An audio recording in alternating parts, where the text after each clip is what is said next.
ոչ թե պարզապես քարեղեն հսկա, այլ ավետյաց լեռ, բիբլիական Արարատ, խորհրդանիշ, որ մեր հավաքական հիշողության մեջ է։ Արարատն աստվածային լեռ է։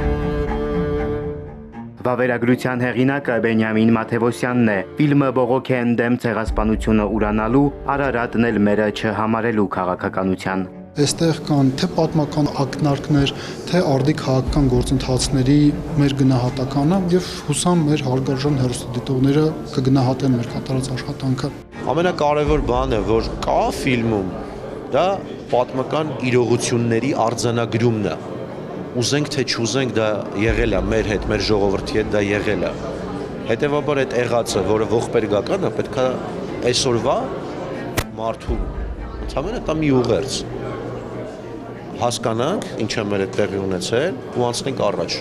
Ցեղասպանությունը միայն ֆիզիկական բնաջնջումը չէ, ազգին արմատից ու հիշողությունից կտրում են, ոչնչացնելով խորհրդանիշներն ու պատմությունը։ Ավետյաց լեռը եւս մեկ անգամ ընդգծում է Արարատի համահայկական նշանակությունը։ Ինչու ավետյաց լեռ ընդհանրապես ընտրեցինք։ Երևի տենց տարածված խոսք կա ավետյաց երկիր, ավելի շատ հրեաները իրենց պատմական այսպես տարածքը այդպես են անվանում, բայց մեզ համար էլ մեր Արարատն է ավետյաց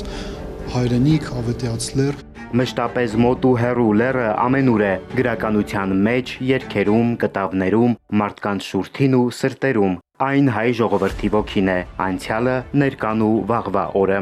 Եթե մենք մոռանանք ավետյաց լեռան մասին կամ ուրանանք ավետյաց լեռը կամ ուրանանք հայոց մեծ ցեղասպանությունը,